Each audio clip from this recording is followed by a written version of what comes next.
Hi everyone, we'll study the daily price action और new chart today. इस company में आपको दिख रहा है कि अगेन एक साइडवेज मूवमेंट है, राइट। जो प्राइस यहाँ पे आपको अक्टूबर 2023 में मिल रहा था 3080 का, वही प्राइस आपको अभी मिल रहा है। And in the mean time काफ़ी बड़े बड़े जायरेशंस हुए एंड इसमें इसने यहाँ पे एक हाई बनाया था 3400 के पास, वहाँ से काफ़ी स्ट्रॉन्ग करेक्शन आया था। प्रीवियस सपोर्ट जो 2930 के पास था, वहाँ पे आके इसने पॉज लिया था, एक छोटा पुल बैक दिया था एंड देन उस सपोर्ट को भी ब्रेक करके और नीचे आ गया था, करेक्ट। फिर वहाँ पे एक काफ़ी लंबा एक्यूमुलेशन का फेज़ था।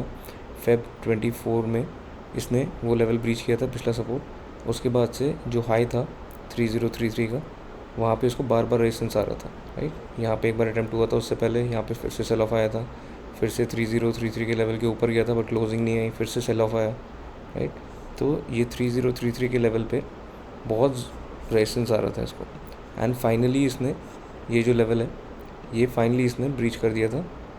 ब्रीच करने के बाद अगस्त में इसने उसी जोन के पास आके सपोर्ट लेना स्टार्ट किया एंड देन अगेन वापस रैली करी। तो ये रैली यहाँ से 2700 से स्टार्ट हुई थी, राइट।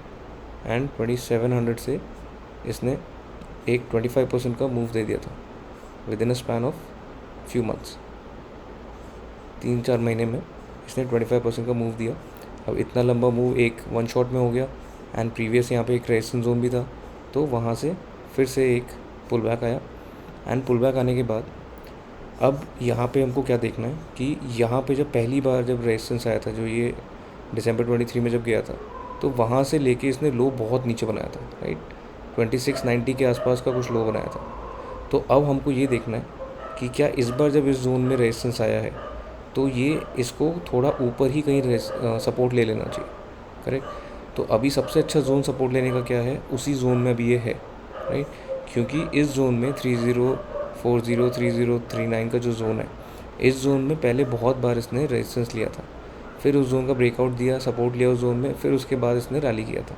अब जो ये पुल बैक आया है, इसमें अभी फर्स्ट इंडिकेशन आया है ऑफ अ पॉज, राइट। ये कंटिन्यूसली यहाँ पे एकदम एक आप देख रहे होंगे यहाँ पे एक डबल टॉप जैसा पैटर्न बना एंड उसका सेल ऑफ आया, कंटिन्यूस सेल ऑफ आया एंड यहाँ पे अभी चार्ट में इन द शॉर्ट टर्म एक गैप भी छूट गया है, राइट।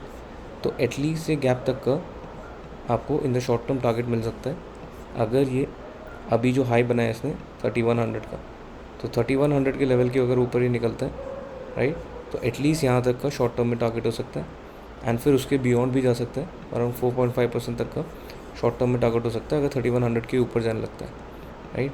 एंड अगर उसके बियॉन्ड निकलता है तो फिर तो ये डेफिनेटली एक ट्रेंड रिवर्सल का इंडिकेशन होगा, क्योंकि पिछली बार जब 3400 के लेवल तक आया था पुल बैक होके, तो पिछले सपोर्ट को ब्रीच करके इसने बहुत लंबा कंसोलिडेशन का टाइम किया था यहाँ पर। तो यहाँ पे टाइम प्राइस करेक्शन भी हुआ था एंड टाइम करेक्शन भी हुआ था। अब उस जोन से बाहर निकला है एंड फर्स्ट टाइम आके उस जोन को इसने रीटेस्ट किया है। तो अगर 3400 का लेवल अगर ये निकाल देता है, पहले तो ये गैप फिल होगा, अगर उसके बाद ये 34 का भी लेवल निकाल देता है तो फिर ये काफ़ी बड़े टारगेट्स के लिए रेडी हो सकता है। बट एट द मोमेंट ये इन द शॉर्ट टर्म 4-5% का मूव हो सकता है, ये गैप फिल तक जा सकता है अगर ये इन द शॉर्ट टर्म 3100 के ऊपर कंफर्टेबली क्लोज हो जाता है। तो thank you so much for watching, please like and subscribe.